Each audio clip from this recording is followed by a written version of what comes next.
On the West Coast, a storm had been brewing for years in terms of a major hip-hop breakthrough.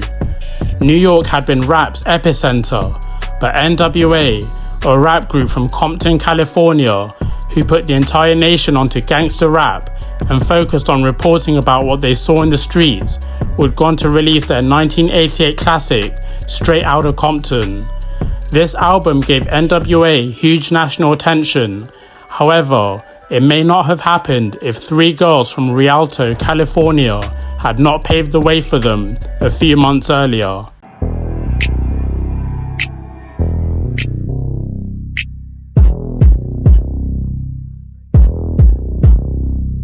WESTSIDE, where you from? I'm from Westside, California, babe.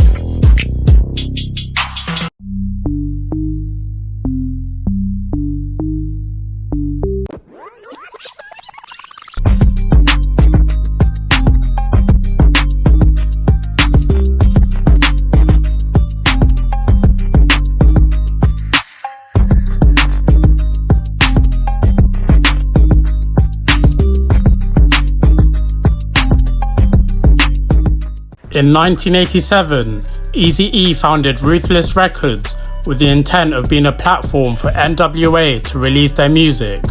However, after West Coast radio stations started playing JJ Fad's 1987 version of Supersonic, Eazy-E had no choice but to sign the girl group to Ruthless Records. Dr. Dre, Arabian Prince, and DJ Yella remade the Supersonic song from scratch, meaning they owned the master copy of the song, and re-released it on April 18, 1988.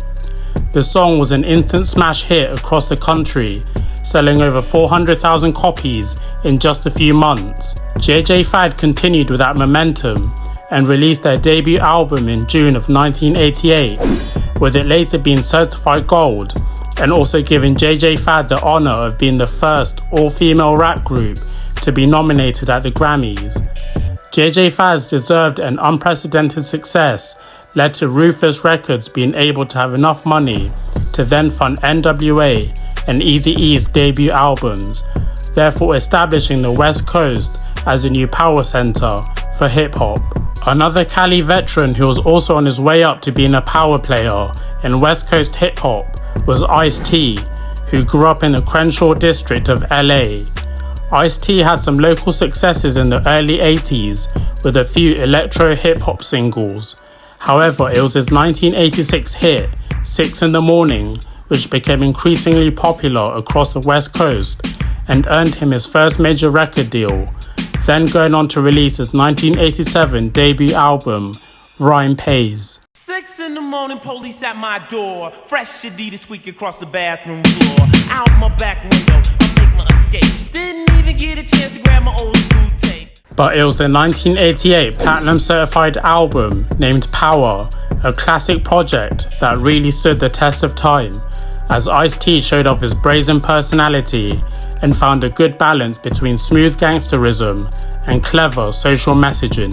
Further north of California, there are some waves being made in the Bay Area, Oakland specifically, as Hammer Time, or better known as MC Hammer, dropped his major label debut, as Let's Get It Started hit radios across the country in 1988, an album that allegedly had a $10 million distribution deal behind it. However, as you had seen from artists such as DJ Jazzy Jeff and The Fresh Prince, being given mainstream attention and crossing over did not sit well with hip-hop purists, and MC Hammer faced backlash from a number of rappers who claimed that Hammer was not hip-hop enough. MC Hammer didn't let this affect him though, as in 1990, he quite literally took over the world with Please Hammer, Don't Hurt 'Em. Southern hip-hop's mainstream breakthrough was still a few years away, but the South's rap foundations were already being laid in the 1980s, as out in Houston, a group formed by Jay Prince named the Ghetto Boys released their debut album, Making Trouble, in February of 1988. Making Trouble featured hip-hop's first ever horrorcore rap record on the track titled Assassins. This specific version of Ghetto Boys wouldn't gain much attention and led to J Prince reshuffling the group and adding Scarface and Willie D alongside Bushwick Bill, later becoming one of the most influential acts in southern hip-hop. Even further down south, in a vibrant city that had swaying palm trees and turquoise waters, a new kind of sound was being created as Miami bass was starting to hit the streets of Miami like a bomb. MC ADE's Bass Rock Express, with music and beats produced by Amos Larkins, can be credited as being one of the very first Miami bass records. However, it would be the 2 Live Crew, managed by Uncle Luke, that would take Miami bass worldwide for both good and bad reasons. Their August 1988 release of Move Something took the summer of Miami by storm, as the group showed their wide musical range and also caused controversy with their raunchy lyrics on songs such as 1 and 1 and S&M. Another Miami group that released in 1988 was La Trim, the duo that consisted of Bunny D and Lady Tigra.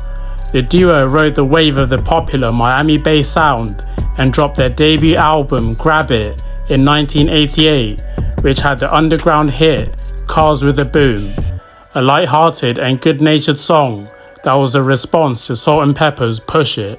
1988 marked a new era in hip-hop, and a lot of that was thanks to Run DMC, who had broken through the glass ceiling and opened new doors for the genre of hip-hop, also using their platform to elevate newer artists who had been inspired by their example.